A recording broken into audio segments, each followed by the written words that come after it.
And what a great introduction to a message about love. I couldn't have scripted it better, really, could I, in terms of that. Hey, we're continuing today our series, All We Need Is Love. And the reality is that right now, loving relationships are more important than ever before. Loving relationships are more important than ever before. Right at the moment, the biggest issue, the biggest need in our community is loneliness. That's the biggest issue. Big promotion around that in the media, in the papers. This tremendous awareness of the experience of loneliness as a consequence of this whole COVID experience that we've had, and the implications that has for so many people. People are looking for ways to connect with others, ways to enjoy friendship, for places that feel like home, for spiritual family, for spiritual friends, for love that is sincere and genuine and authentic. And that's what I want to talk about this morning, about finding authentic love. How can we go about finding authentic love? And we're going to have a browse through some Bible verses from Romans chapter 12, starting in verse 9, where Paul starts this little passage about loving relationships by declaring that love must be sincere. That's Romans 12:9. Love must be sincere. Now it's interesting that word sincere. It's our translation of a word way back there in the original language, which meant love must not be hypocritical. Not hypocritical was what the original word meant. It is literally from a Greek word from which we get our word today, hypocrite. That's the Greek word that lies behind it. But back then in their day, the word hypocrite, its initial meaning or translation was actor. It was the word they used for an actor. Part of the reason was because back then when people were playing or acting out in a play, whereas today people who are in a play, while they play a part, they maintain their own sort of appearance and face, don't they? But they just act out a different role. But back then, in the whole acting of the play, the actor would wear a mask to identify themselves as a different person, to indicate what character they were playing. They were pretending to be a certain person, but the real person was hidden underneath a mask. Now, of course, later on that word took on the extended meaning, the symbolic meaning that it has with us today of any person who is wearing some sort of figurative mask, in some way pretending to be someone or something that they are not. Of course, we've had to do a fair bit of wearing of masks over the last little while, haven't we? And it's been, of course, appropriate for us to do that in a physical sense, for physical masks. And it still is in some circumstances important that we wear a mask or that we're maintaining physical distancing in relationship with others as we keep the COVID restrictions. But I guess this Bible verse is talking about a different type of mask and a different type of distancing. And it's encouraging us not to put on a mask in a figurative sense, in some way that might make it look like we love others, when maybe we really don't care that much, or that would have us keeping our distance Again, so that it might look like we care, but actually we really don't want to get that close. It's an invitation in these verses to actually take off the mask and be our authentic, genuine, sincere selves in our relationships with others. It's an invitation to run the risk of getting closer to others and getting involved in their lives. English translation, to be honest, really doesn't do justice of the sort of emotional depth and relational connection that Paul's talking about in this verse, these few small words. He uses two words for love in this little sentence. Two words. The first one is the word for the love that is felt and exists between, in a healthy and strong relationship between brothers and sisters in a family. That's the first word he uses. The feeling that exists in healthy, close relationships between brothers and sisters in a family. And then the second word he uses is the word for the love that exists, again, in healthy, close relationships between parents and children.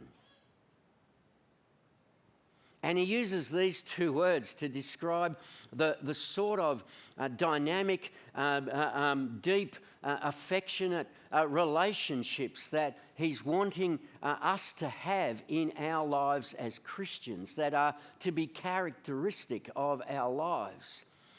My attempt at a slightly expanded Mark Dainton version translation was something like this. As spiritual brothers and sisters, love each other like a real spiritual family. Deep, genuine affection. And this sort of emotional connection is picked up again a little bit later in the passage, where Paul makes this amazing request or encouragement. He says, "Rejoice with those who rejoice, and weep with those who weep." This tremendous sense of being able to share deeply and emotionally with each other in these extraordinary ways, and yet ordinary ways. Yesterday, my wife Pat and I went to the movies, and we saw what was just an amazing movie. It was about the messy relationships between very ordinary and flawed people in two families that lived next door to each other on farms in Ireland. Only a handful of characters. Husband and wife and son on one family, husband and wife and daughter on the other family, and the journey as the parents became elderly and passed away, and their children finally managed to find a way to express their love and feelings for each other.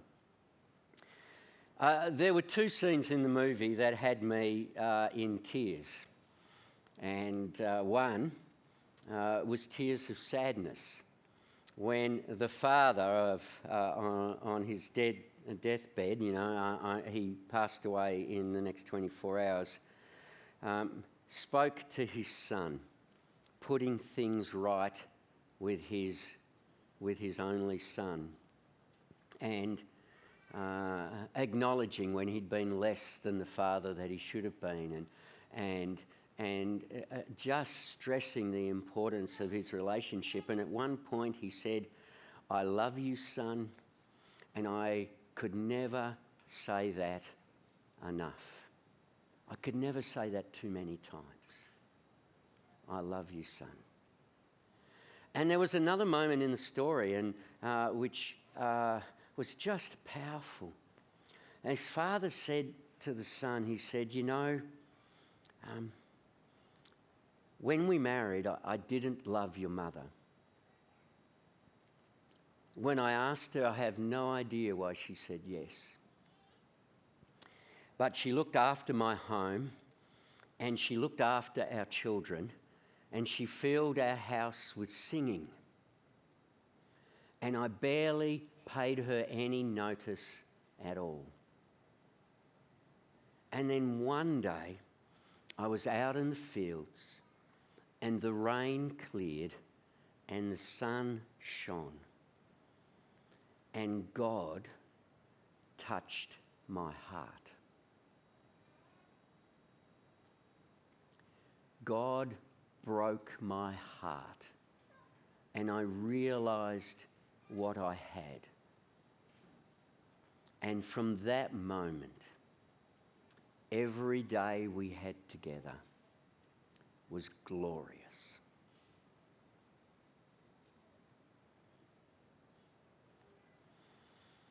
I just cried. You know what? So much about what it means to have deep and genuine and sincere, loving relationships. To have, so often I think we don't understand what we've got, do we? We don't understand what we've got. We don't understand what we've got in our family, with our friends, with our Christian brothers and sisters, with the church. We don't understand what we've got with the church, the bride of Christ. We don't understand what we've got until God touches our hearts. The other time I cried was about the joy. When finally this really very ordinary and very flawed two young people, this really long extended scene where this young lady was basically fronting this young man and saying, why won't you marry me? And then finally the breakthrough, the honesty, the rawness and the breakthrough when they were able to express their true feelings for each other. You know, I found myself thinking in the middle of the movies that I would wish for all of us, I would wish that we could be part of a small group of close Christian friends where, despite sometimes those relationships being a little bit messy, and despite the fact that all of those people, including us, would be very ordinary and at times quite flawed people, that we could be part of a small group of close Christian friends where we could genuinely rejoice together and weep together. The second idea here in these verses is one of spiritual passion. Paul says in Romans 12, verse 11, he says, never be lacking in zeal. That's an old word these days, isn't it? Enthusiasm would be a good word for us to translate it. Never be lacking in enthusiasm, but keep your spiritual fervour, and that's a bit of an old word as well. Today we might use a word like motivation or passion, serving the Lord. You know, one of the realities that is being experienced in churches all around Australia is that once things begin to sort of open up again after these COVID lockdowns that we've been in, things begin to happen. People are slowly, a little cautiously beginning to return to church. And all of us can relate a little bit to that journey. We've had to think about when do I feel comfortable? What do I feel comfortable with? And we're just really supportive of everyone making that journey in their own time and in ways that make sense to them.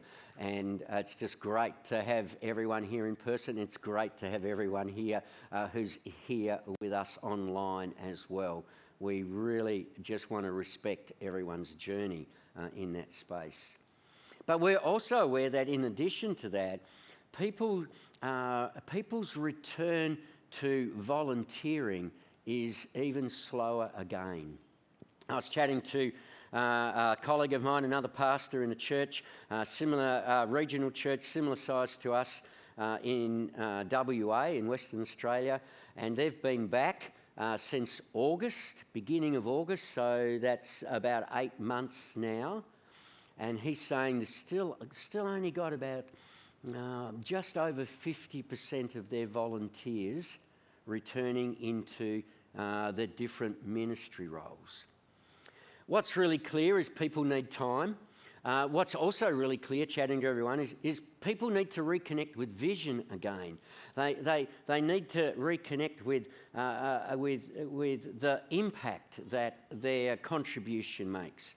What's also clear is that we need priorities, that we need to be clear about what we can do and when we can do it and what's important to us as individuals making that journey and as the church.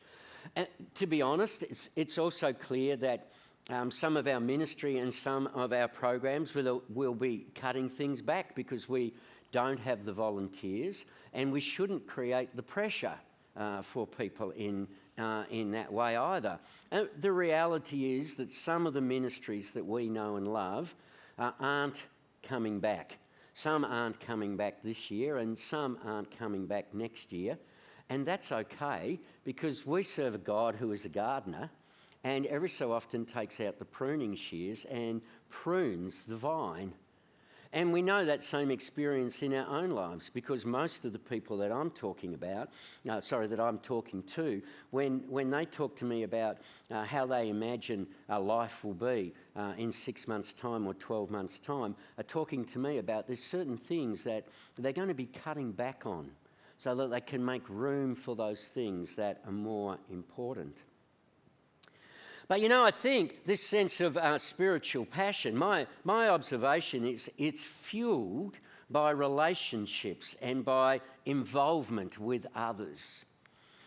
This sense of fueled is a good way of picturing it, because that word fervour that Paul talks about is literally the word burning. In spirit burning, in spirit on fire, in spiritual things on fire. But I think that fire is fueled as we begin the journey of reconnecting with relationships and involvement with each other. It was part of my reflection yesterday. I went to Lamberis Athletics track. I ran a race yesterday, one of the very old guys in the race, and had a bit of fun running around the track and pretending like I was a teenager again. It's a wonderful. I can feel it in my brain. I can picture it in my brain. Just the legs won't do it. I got to get those legs cooperating. But of course, to run a track meet, it takes a lot of volunteers, and they've been light on volunteers as well. But as I looked around, I saw a coach who was there sitting down talking with 2 or 3 of the young girls who are part of the squad that he was coaching, and he was there because he's connected and he cares about these young ladies who were out there racing and planning their next race. I think about the officials, who were on the starting guns and doing the timing and doing that sort of thing, who many of them were there because they had a relative or a friend or a son or a daughter who was out there racing sometime during the day. And I think of the guy who in my race was one of the lap counters. And because obviously you got 20 people running round and round, you got to have some people counting the laps for each runners, so they know, because we run at so many different speeds. And he came from the same club as me, and I don't know him very well at all, but every lap he cheered for me by name. Every lap he cheered for me by name. There's something just about the connections with people and involvement that I think helps this spiritual passion, helps us to fan it into flames again. And friends, during this month, we're having a little bit of a focus on small groups, and I just want to encourage all of us to think and pray about being involved in small groups. I know many of you will be. For others, it'll be about getting back involved. For others, it'll be about finding a group, maybe for the first time. But they are tremendous places to express authentic love, where deep affection, practical support, faithfulness in prayer, generous hospitality, personal humility can all be lived out, all of which are the sorts of things that Paul talks about in these verses. It leads me to the third idea here in these verses about authentic love, and that is authentic love demonstrated as practical support. In Romans 12:13, Paul says, "Share with the Lord's people who are in need and practice hospitality." You know, I am tremendously proud of our church when it comes to this issue of providing practical, emotional support, warm-hearted, generous hospitality to others. I was thinking about it as I was doing my sermon prep, and I began to develop a list of all the different things that I knew about, and thinking about, I wonder what stories I could tell, or if there are particular people that I could draw attention to and highlight who have just done some amazing things in terms of demonstrating practical support. But I realised I had a big problem when it came to that. And I realised it wasn't really any point asking any of the individuals if I could sort of shine a bit of light on them and say, what a wonderful, amazing person, because none of them would let me do that. There's something about the wonderful people in our church who really go about their business, not wanting their left hand to know what their right hand's doing. Wanting it to be done quietly, unnoticed, anonymously, confidentially. And my thinking was, as I went down the whole list, you know, the biggest acts of generosity in our church are almost always done on the condition of confidentiality. And 80%, at least 80% of what happens in our church goes unnoticed, often by me, because people just go and do it, and I hear about it. I hear bits and pieces about it. But it's just amazing what's happening in the life of our church. Our COVID relief fund has just been a great blessing, where people have been able to be supported financially, but not just financially, with people turning up and doing practical things around the home. Our pastoral care team just amaze me every single time I meet with them. They tell me story after story after story of the people they've visited, taking communion to people, visiting people in hospital, helping out practically in so many amazing different ways. In our cross-cultural ministry, the amazing stories that I hear there as well of people from different cultures being helped, but also helping and helping each other in some absolutely amazing ways. I hear the story from our Mothers of Preschoolers ministry, and I think it was 4 new mums coming along just 2 weeks ago. And there'll be some more new mums this Tuesday, I'm sure, as well, coming up this week for week 2, and the wonderful help and support they give. The Indonesian team, on last week when we met with a couple of our Indonesian friends, and we agreed that we would sponsor 9 students in their field ministry for the next 12 months. And some of those students, just young adults in like their early 20s. One young lady's going to go and do for 12 months work in a prison in Indonesia. Like, I am so filled with admiration. Another one's going to work with the children of prostitutes in one of the big cities. Another one is wanting to set up a ministry working with homeless children on the streets in Indonesia. That's just 3. Wow, and we're going to be supporting them and helping them with to be able to provide food and clothing and shelter for those students, their most basic needs. And there's so many other stories that happen in our church and individuals, and ultimately our small groups are just such a critical part of the backbone of that. A backbone for practical support where so much care and love and prayer is shown to each other.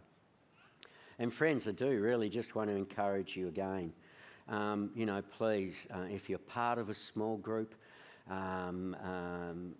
Can you reach out to others and invite others to maybe join or be part of your group? This is a really important time to be able to reach out. The need for social connection in our community is incredibly high. If you could reach out and invite, if you can reconnect with your group, maybe find out more. I know Erin will be out in the foyer, Erin, our pastor for discipleship and our small groups ministry. She'd love to chat with you about how you might be able to get connected with a small group. They are tremendously valuable and important. All this stuff about sincere love, though, is inspired by the single greatest example of sincere, genuine, and authentic love in human history: the death of Jesus. We're going to have communion together now, and if I could invite the team, please, to come and distribute communion to us. I want us to reflect on this verse, or these two verses from 1 John. John, writing there in verse 16 of chapter 3, says, "This is how we know what love is. This is how we know what authentic, genuine love really is. This is where we work it out." So many different expressions, so many different claims about it, but this is how we know. This is where we can be absolutely and totally confident that this is love that is deeply authentic. Jesus Christ laid down his life for us. Therefore, dear friends, dear children, let us not love with words or speech. Let's not love just with words, sort of some superficially or at a safe distance. Let's roll up our sleeves as well. Let's take off our masks. Let's get close and connected with others with action and in truth. That's where our sincere, authentic and genuine love comes from, inspired by the example of Jesus, who laid down his life for us. Thank you.